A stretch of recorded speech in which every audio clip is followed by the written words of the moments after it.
स्वागत है दोस्तों आपके अपने YouTube channel BS classes Trimohani में। आज हम दो महत्वपूर्ण चीज सीखेंगे, एक जातीय मान, स्थानीय मान। दोनों में होता क्या है, पहले हम बात करते हैं जातीय मान की। तो जो जातीय मान होता है इसे एक और नाम से जानते हैं जिसे हम बोलते हैं आंकिक मान। इसे हम क्या बोल सकते हैं, आंकिक मान, या इसी को कहा जाता है अंकित मान। अंकित मान इंग्लिश में इसे कहते हैं फेस वैल्यू।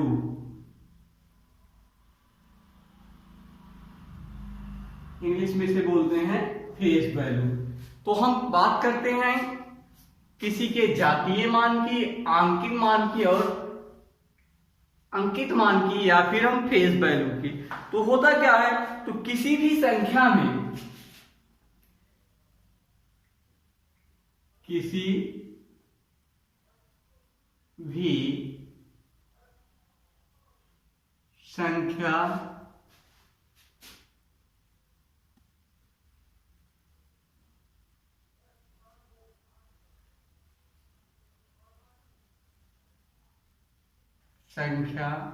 में किसी अंक का, किसी अंक का, किसी भी संख्या में किसी अंक का वास्तविक मान, वास्तविक मान ही उस अंक का, उस अंक का जातीय मान कहलाता है। जातीय मान कहलाता है। यानी किसी भी कोई भी संख्या दी गई होगी, उस संख्या में उस अंक का, जिस अंक का मान हमें ज्ञात करना है, उस अंक का वास्तविक मान ही उसका क्या कहलाएगा, जातीय मान कहलाएगा। जैसे एक संख्या ले लेते हैं,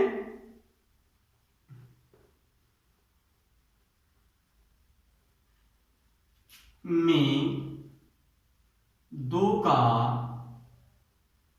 जातीय मान बराबर 2। यानी किसी 2 का वास्तविक मान कितना है, 2 है, तो उसी 2 के वास्तविक मान को हम क्या बोलते हैं, जातीय मान बोलते हैं। या फिर कह सकते हैं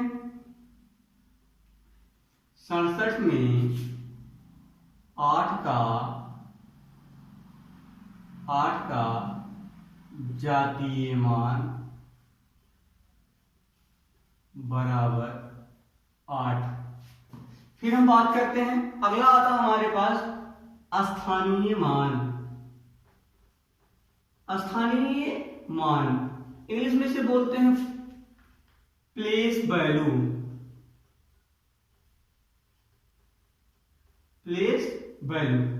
अच्छा, स्थानीय मान जो होता है, स्थानीय मतलब होता है जो जहां पाया जाता हो, यानी निवास कर रहा होता है। तो होता है क्या कि किसी भी संख्या में, किसी भी संख्या में किसी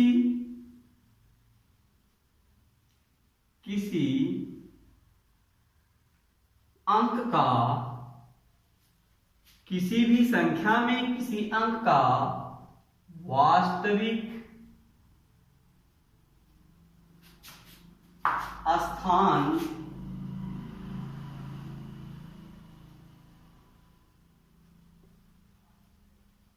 प्रदर्शित करना ही स्थानीय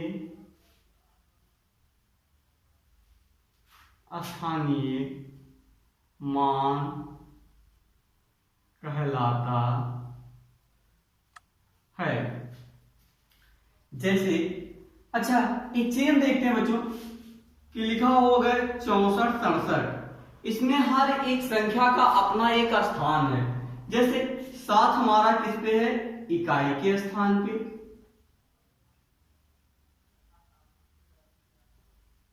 इकाई के स्थान पे, हमारा दहाई के स्थान पे है, सैकड़े के स्थान पे है, और 2 हमारा हजार के स्थान पे है। तो हम देख क्या रहे हैं कि प्रत्येक संख्या अपनी जो होती है अपने एक स्थान पे होती है। तो अगर हम बात करें, ऐसे ही हर एक संख्या का स्थान को प्रदर्शित कर देना ही उसका स्थानीय मान कहलाता है। जैसे मान लेते कोई क्वेश्चन इस प्रकार दिया गया हो, में 2 का स्थानीय मान क्या होगा। तो हम देखते क्या है कि 2 हमारा कहां है, इसी चीज को पता लगाते। तो इसका हम स्थानीय मान निकालने के लिए हम संख्या को इस तरह लिख लेते हैं। लिखने के बाद इसको ऐसे खींच देते हैं, इसके बाद यहां लिख देते हैं 2, गुणा करके लिख देते हैं 1। अब जब 1 लिख देते हैं तो इसके बाद गुणा अंक गिन लेते हैं, कितना अंक है, 1 2 3 अंक है, तो यहां हम 3 जीरो लगा देते हैं और फिर गुणा करके लिख देते हैं, आ जाता हमारे पास 2000। यानी इस संख्या में 2867 में जो 2 का स्थानीय मान है वो 2000 है। ऐसे का कोई क्वेश्चन दिया गया होता,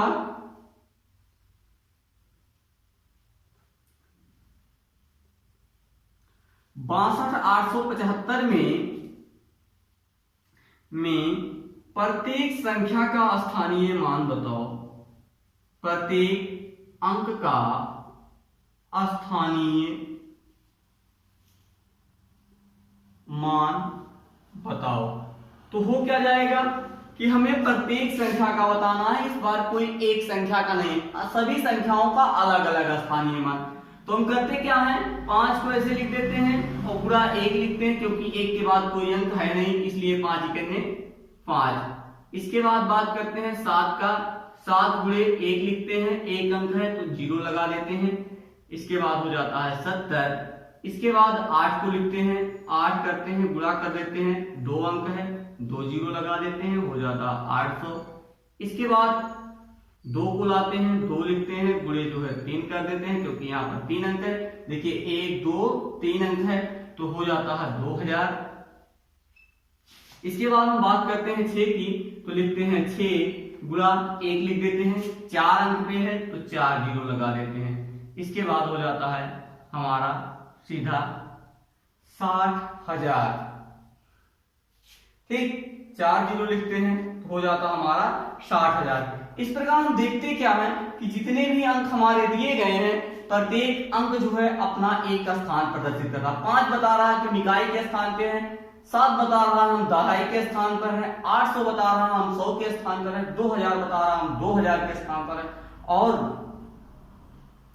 60 बता रहा हम 60,000 के स्थान पर हैं। तो हम इस प्रकार कह सकते हैं कि जो भी संख्या, किसी भी संख्या में किसी अंक का वास्तविक स्थान प्रदर्शित करना ही स्थानीय मान कहलाता है।